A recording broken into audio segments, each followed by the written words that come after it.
Go. That was a slow, funky backing for bass, apparently in C minor at 85 BPM. That was. Hello, everybody. That was just a little jam. That was something I found on YouTube. Quite a nice little backing track that sort of goes on for 9 minutes. So I thought I'd better not do that. So how are we doing, everybody? Hello, Ollie. Late again. Well, you weren't late. You were actually the first person watching. Like a number of drummers I know, never on time. Yeah, very good, Jack. Definitely. Daniel. Yeah, well, it's all practice. Jack. Apparently, there's a translation for hola. I think I can figure that one out though. Right. Hello, Sheila. How do? Hi, Charlotte. I hear the kids are having fun upstairs. Um, hot stuff going on in both rooms. Yeah. Well, I think in every room at the moment, by the sound of that. So we've got. Oh, hello, Josie. How you doing? And what time do you want me round for tea? You're not having my curry. I'm having that curry all to myself. So you can forget it, Jack. My curry. Hmm. Right. So today is base day, as we know. Every every fifth day will be a base day. Today is the day for my 69 precision. I got this a few years back on eBay. Someone was advertising it, and it was a decent. Hello, Mark. How's it going? It was a decent price. Not in the best of nick for a vintage base, but to be honest, not too bad for the year. So on. I've definitely seen some in worse conditions. Um, Plenty of road ones in worse conditions than this, and they're brand new. So I'll show you this. Basically, this is my 69 precision. This is sort of the only, if you like, vintage base I own. Um, I don't think I need much more than this. So have a look at that. Some nice wear on the back. So you've got the playing wear there. I'll just turn that around so you can see that properly. So that's some belt wear there. So we've got all that going on. Fender logo on there, the late 60s it is, serial number.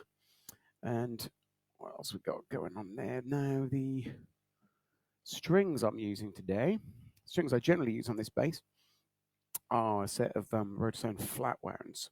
I particularly love flat wounds on a precision. They have that really plummy sound, and I always think I said this before. I think on the jazz one, I did the jazz bass video the other day, and basically, if you have a jazz with round wounds and a precision with flats, I think you can pretty much cover every tone. What else can I tell you about this? So flat ones, I mean, these particular ones are actually quite a heavy gauge. I sometimes use a lighter gauge, but I thought just for the sake of doing some old vintage stuff, I would stick a really heavy gauge on. But I always think with flat wounds that they always feel nice, whatever gauge you've got on, even if they take a little bit of extra effort to put down. It still feels nice and silky.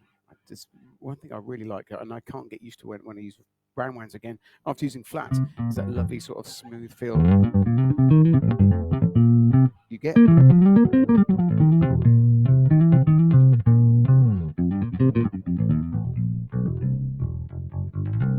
Just has that really nice sort of like low mid push that sounds great. It doesn't have that sort of like zingy sound that you get with round wounds sometimes.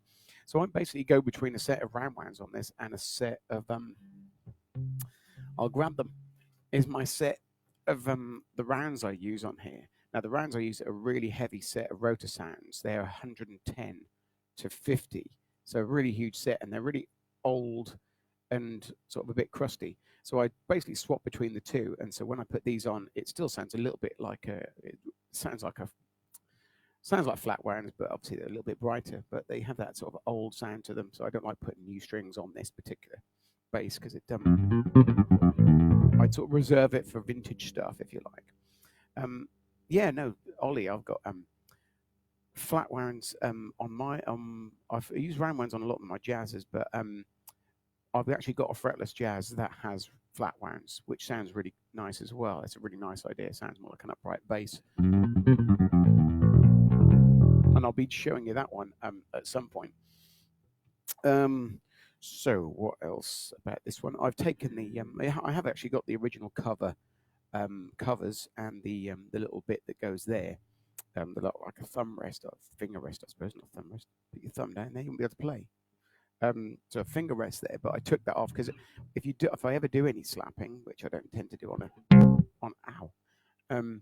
I don't tend to do that much on a precision with flats because it doesn't sound that great, to be fair. But I took it off just to give me a bit more of a free hand over what was going on with the bass.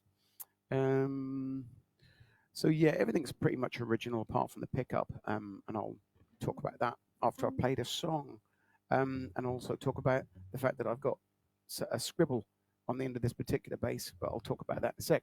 What I thought I'd do is play. Daniel Ellis asked for some, not specifically Motown, but there's a couple of soul tracks for you.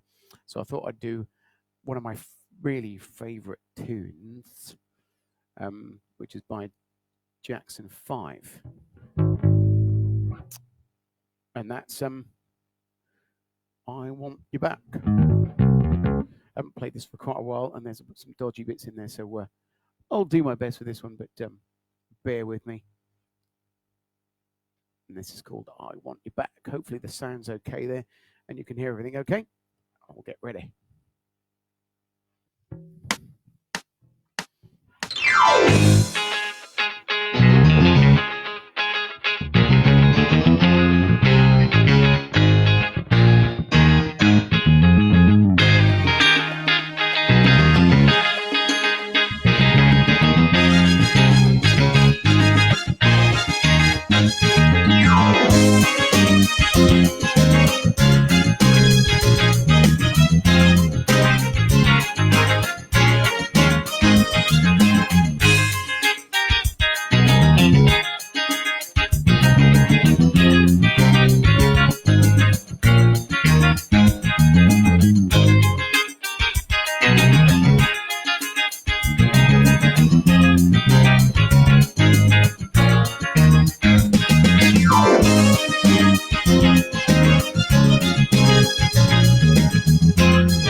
There you go. That was I Want You Back.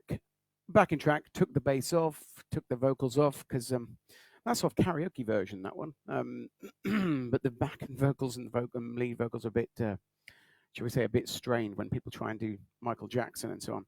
So did an instrumental version of I Want You Back. So a couple of things. The as you might have guessed, this particular bass has a change pickup.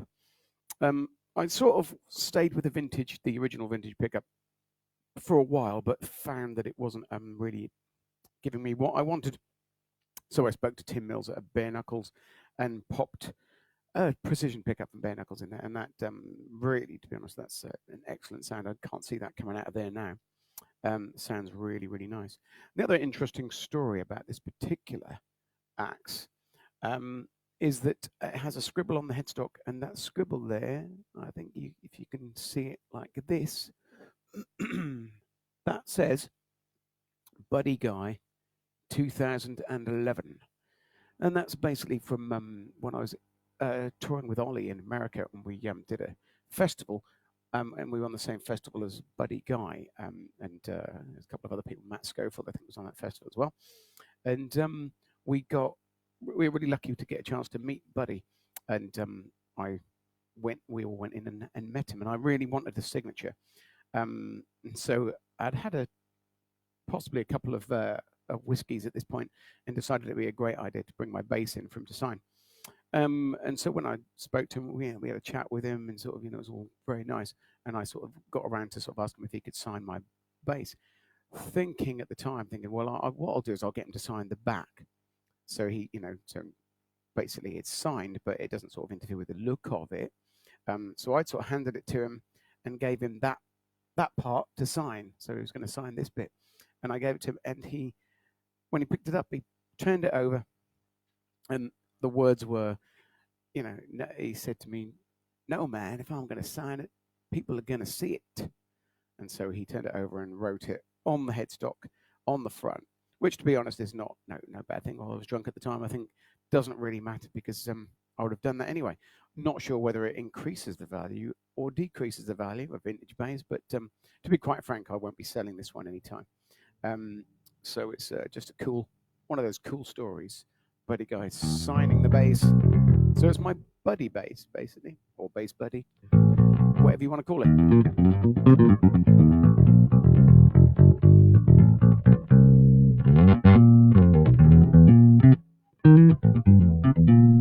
It's got that nice plummy precision sound.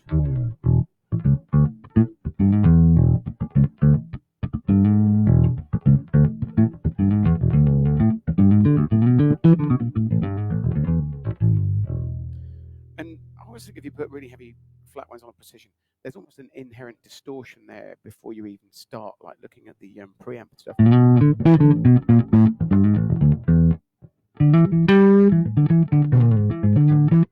So it just has that sort of nice smooth sound, perfect for vintage stuff, perfect for soul. So that's it. That's my 69 Precision. Not much else I can tell you about that, other than the fact that it's pretty beat up. But a lot of that wasn't actually like that when I bought the thing. A lot of it, there wasn't that much wear on the back. But it's very, very easy to lose that finish. It's one of those late 60s, early 70s type finish, which actually has like a bit of gloss underneath the actual sunburst. So there's all this sunburst stuff is sort of peeling off, but underneath you actually got a bit of gloss there too. And then some of it's down to the bare wood. But all the better, all the more characterful, I say. Oh, the other thing I can tell you about this bass is if you look on at the truss rod, some weird stuff has gone on with that truss rod. So to be honest, it was a cheaper bass because the truss rod had been a bit knackered. And so someone's tried to do something with the truss rod to try and get it to work, or I think probably even welded something on. But basically the truss rod doesn't work at all. Hence, to do with a lot of my choice of strings seems to be that I'll pick a set of strings that actually just suits the neck. So in other words, the heavy strings bring the neck forward, and because I can't really adjust it too much, it just because the neck won't adjust at all, I'm sort of left with that choice. But to be honest, that's probably what I would have on there anyway. So it's no bad thing. So I'm going to finish off with a little jam Stevie Wonder tune. I must admit, I picked a couple of weird keys. There's a lot of that stuff is weird keys because they tend to go with the brass. But I Want You Back is in like A flat, and then I Wish, which is this one, is in E flat. Well, that's actually more to do with Stevie and his playing on the black keys. Right, so thanks ever so much for listening. I'll be back more than likely tomorrow with another guitar of Doom from the 42 Guitars collection. So in the meantime, thanks again for listening. Hope you're not suffering too much in the lockdown, and that you're finding something useful to do. Right, I will see you soon. This is I Wish.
There you go. A bit of I Wish for you. A bit of jamming. Can't beat a bit of jamming. Right. Thanks, guys. Thank you. Oh, thank you, Dave. Don't even play guitar, but loving the show. That's nice to know. If non-guitar players can watch, then I must be doing something, even if it's just a little bit right. Thanks a lot, guys. Have fun. I will see you soon. Hi, Peter. Thank you. I will keep spanking my back. Thank you very much. See you next time. Cheers, guys.